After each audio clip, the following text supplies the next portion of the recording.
अस्सलाम वालेकुम। नेक्स्ट हमारा जो टॉपिक है that is ascent of sap और tag theory which is very very important.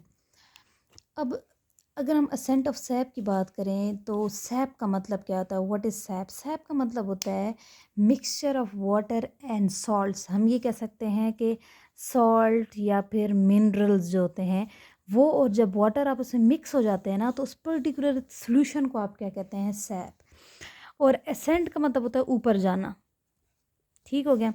अब होता ही है स्टूडेंट्स कि फॉर एग्जांपल अगर मैं आपका यहाँ पर एक छोटा सा एक प्लांट ड्रा करूँ, ये हमारे पास एक प्लांट है,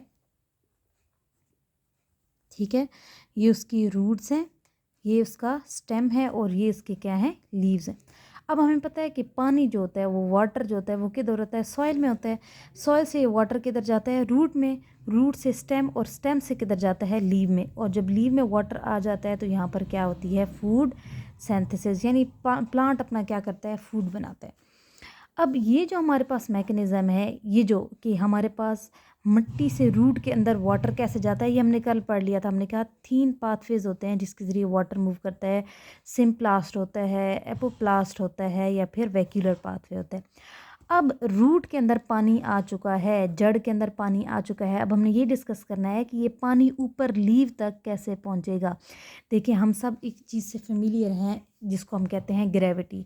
ये हमारी अर्थ की वो फोर्स है जो हमेशा हमें नीचे की तरफ खींचती है। अब जो पानी है उसने लीव तक जाना है, ऊपर जाना है, तो वो अगेंस्ट द ग्रेविटी कैसे मूव करता है? कौन सी ऐसी फोर्सेस हैं जो वाटर को सॉइल से, रूट से ऊपर वाले पार्ट्स की तरफ भेजता है? जैसे हमने डिस्कस किया कि रूट से पानी किधर गया? जाइलम से। जाइलम में उसने किधर जाना है? लीव में जाना है। इस अमल को, इस प्रोसेस को आप कहते हैं असेंट ऑफ सैप, यानी रूट से लीव तक जो पानी ने जाना है, इस मैकेनिज्म को आप असेंट ऑफ सैप कहते हैं। क्योंकि हमें पता है वाटर ने क्या करना है? अगेंस्ट द ग्रेविटी जाना है। इसके लिए एक थ्योरी पेश की गई जिसे कहते हैं टैक्ट थ्योरी। अब टैक में फर्स्ट वर्ड जो टी है, डेट स्टैंड फॉर ट्रांसपायरेशनल पुल। इसको हम क्या कहते हैं? ट्रांसपायरेशनल पुल। हम डिस्कस करेंगे ट्रांसपायरेशनल पुल क्या होता है। A for adhesion, co for cohesion, and T for tension. That's why this theory is known as tact theory. ये थ्योरी हमें एक्सप्लेन करती है कि रूट से जाइलम में जो वाटर गया है वो लीव्स तक कैसे पहुंचता है। तो सबसे पहला जो फैक्टर है वो हमारे पास क्या है? ट्रांसपायरेशनल पुल। देखिए, हमें पता है, फॉर एग्जांपल अगर मैं कहूँ ये लीफ है और लीफ के अंदर ये कौन है? वाटर है। आपको याद होगा हमने डिस्कस किया था कि लीफ के अंदर कुछ सुराख होते हैं जिनको क्या कहते हैं? स्टोमेटा। तो जब वाटर इन स्टोमेटा में से निकल के बाहर आ जाता है तो उस प्रोसेस को आप क्या कहते हैं? ट्रांसपायरेशन। ठीक है। एवेपोरेशन ऑफ वाटर, पानी का बाहर निकल जाना, बुखारात बन के बाहर चला जाना, क्या कहलाता है? ट्रांसपायरेशन।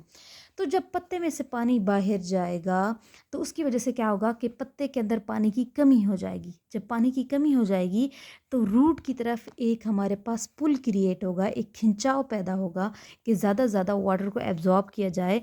तो उस प्रोसेस को आप क्या कहते हैं? ट्रांसपायरेशनल पुल। एक फोर्स हमें समझ आ गई। सेकंड हमारे पास है एडहेशन। एडहेशन का मतलब ये होता है, अगर आप फोकस करें, फॉर एग्जांपल मैं कहती हूँ ये कौन है बेटे? ये जाइलम है। ये हमारे पास क्या है? जाइलम है।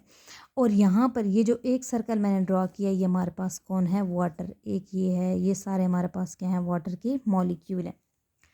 अब एडहेशन में ये होता है कि आपको पता है जाइलम है और ये क्या है? सेल है। तो सेल है तो सेल वॉल, सेल में क्या होगी? सेल वॉल भी होगी। सेल वॉल में, प्लांट की सेल वॉल में एक केमिकल होता है, उसका नाम होता है सेलुलोज। अब ये जो सेलुलोज है, फॉर एग्जांपल जैसे मैं ये, अगर हम वॉल ड्रॉ करने के, ये जी सेल वॉल की, जाइलम सेल की सेल वॉल है, और ये हमारे पास कौन है? सारे सेलुलोज। ये जो सेलुलोज है और ये जो वाटर मॉलिक्यूल है, ये दोनों पोलर मॉलिक्यूल्स होते हैं। ठीक है। और उसकी वजह से इन दोनों के दरमियान क्या पैदा होती है? अट्रैक्शन पैदा होती है। This attraction is known as adhesion. ये जो वाटर के मॉलिक्यूल्स होते हैं ये जाइलम की दीवार के साथ ऐसे चिपक चिपक के, ऐसे इसके साथ जो है ना, आप क्या कह सकते हैं? बाइंड होते होते ऊपर की तरफ जाते हैं। तो एडेशन क्या है? It is a attraction between water molecule and xylem cellulose. Both water and xylem, both क्या हमारे पास पोलर मॉलिक्यूल है, और उनके दरमियान क्या होती है? अट्रैक्शन होती है, जिसकी वजह से मूवमेंट में क्या होती है? हेल्प होती है। कौन सी मूवमेंट में? वो वाटर की मूवमेंट जो अगेंस्ट द ग्रेविटी हो रही है। और इसका ये काम भी होता है कि जो वाटर है उसको जाइलम के अंदर होल्ड करके रखे, उसको पकड़ के रखे। तो टैग थ्योरी के 2 पॉइंट्स हमने पढ़ लिए, transpirational pull and second is adhesion. Third हमारे पास जो फैक्टर होता है वो क्या होता है, कोहेशन। को मीन इन बिटवीन, मतलब दो के दरमियान। अब जो वाटर है, आपको पता होगा, आपने वाटर का स्ट्रक्चर पढ़ा होगा, सेंटर में हमारे पास ऑक्सीजन होती है और साइडों पे क्या होता है, हाइड्रोजन। ऑक्सीजन पे होता है पार्शियल नेगेटिव चार्ज और हाइड्रोजन पे कौन सा चार्ज होता है, पार्शियल पॉजिटिव। तो फॉर एग्जांपल ये वाटर का मॉलिक्यूल है, तो इसी तरह हमारे पास और वाटर के मॉलिक्यूल भी हमारे पास क्या आते हैं, अट्रैक्ट होते हैं टुवर्ड वाटर मॉलिक्यूल। और दो वाटर मॉलिक्यूल के दरमियान हमारे पास क्या होती हैं, फोर्स ऑफ अट्रैक्शन होती है, उसको आप कहते हैं हाइड्रोजन बॉन्डिंग। उसको आप क्या कहते हैं, हाइड्रोजन बॉन्डिंग। तो कहते हैं दो वाटर के मॉलिक्यूल, फॉर एग्जांपल जैसे मैंने यहाँ आपको ड्रा करके बताए हैं, तो ये एक वाटर का मॉलिक्यूल और ये, इनके दरमियान जो फोर्स ऑफ अट्रैक्शन है उसको आप क्या कहते हैं, ये हमारे पास क्या कहलाती है, cohesion. This force is cohesion and this force is adhesion. Cohesion का ये फ़ायदा होता है ना, जैसे हम कॉलेज में, स्कूल में असेंबली जब करते थे तो रो बनाते थे, कॉलम बनाते थे, हम सारे स्टूडेंट्स आगे पीछे खड़े होते थे। इसी तरीके से इसमें भी जो है ना, रोज़ की फॉर्म में, कॉलम की फॉर्म में जो है ना, स्टूडेंट्स वाटर के मॉलिक्यूल्स इकट्ठे होते हैं। लास्ट जो फोर्स होती है वो होती है टेंशन। टेंशन का मतलब क्या होता है, खिंचाव। तो हमें ये, हम इसको फर्दर डिस्कस करते हैं, ये क्या है, हमें पता चल गया है, transpirational pull, second adhesion, third question and fourth is tension. अब आपने यहाँ पर थोड़ा फोकस करना है। ये मैंने एक प्लांट ड्रॉ किया है, ये इसकी क्या है, रूट है, दिस वन इज स्टेम, और ये हमारे पास क्या है, लीव्स हैं। चले हम रूट को अगर थोड़ा डिस्कस कर लें, कल भी मैंने आपको इसका स्ट्रक्चर बना के दिखाया था, थोड़ा सा दोबारा हम ड्रॉ कर लेते हैं।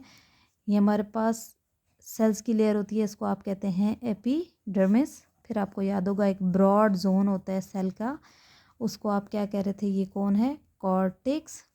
फिर सेल की एक लेयर थी, उसको हमने क्या कहा था, एंडोडर्मिस। फिर हमारे पास एक और पार्ट आ गया था, इसको हमने पेरिसाइकल कहा था।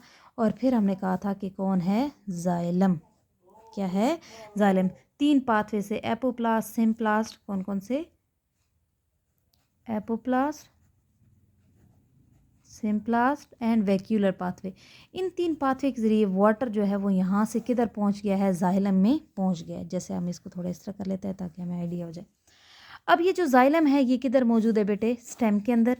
और ऊपर हमारे पास कौन है, लीफ है। लीफ का स्ट्रक्चर भी हमने कल किया था, दोबारा कर लेते हैं। ऊपर हमारे पास क्या होती है, अपर एपिडर्मिस। नीचे हमारे पास कौन होती है, लोअर एपिडर्मिस। फिर ये एलोंगेटेड सेल थे जिनको हमने कहा था, ये कौन थे, पेलिसेड्स, मीजोफिल। और फिर ये हमारे पास कौन थे, स्पॉन्जी। और ये जो सुराख था इसको हमने कहा था, ये कौन है, स्टोमेटा। अच्छा जी, अब वाटर का एक मॉलिक्यूल फॉर एग्जांपल यहाँ पर आ चुका है, इसने कहाँ तक जाना है, लीव तक जाना है।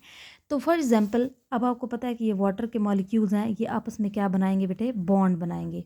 ठीक है, आपस में अट्रैक्शन है, ये देखें एक दूसरे के साथ वाटर के मॉलिक्यूल जुड़े हुए हैं, ये इस तरह करके।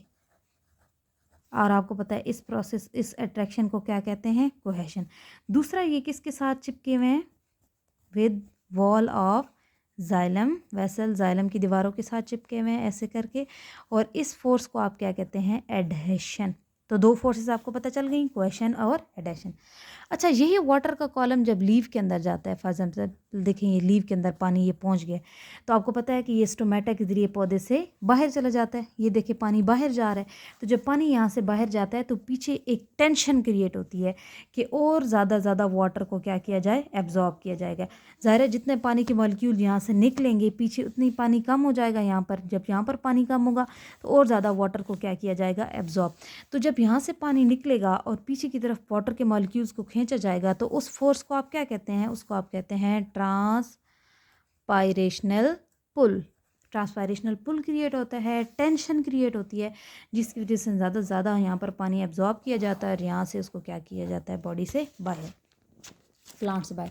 अब इसके मैकेनिज्म के कुछ पॉइंट्स हैं। जो कॉलम ऑफ वाटर हैं, ये कॉलम ऑफ वाटर इसको कहा जाता है। ये जो हमारे पास इन्होंने आपस में जुड़े हुए हैं, तो ये बिल्कुल ऐसा लगता है जैसे एक स्टील वायर की तरह होता है। और जो क्वेश्चन फोर्स है उससे वाटर मॉलिक्यूल्स को पकड़ा जाता है, ट्रांसपायरेशन होती है, टेंशन होती है। और कहते हैं इस सब में ना कौन इन्वॉल्व होती है? सोलर एनर्जी, यानी कि सन। जब तक सन लीव पर नहीं पड़ेगा, सूरज की रोशनी लीव पर नहीं पड़ेगी, तब तक स्टोमेटा नहीं खुलेगा। स्टोमेटा नहीं खुलेगा तो पानी बाहर नहीं जाएगा। जब पानी बाहर नहीं जाएगा तो नीचे से दोबारा पानी को एब्जॉर्ब नहीं किया जाएगा। तो ये पूरा एक मैकेनिज़्म है।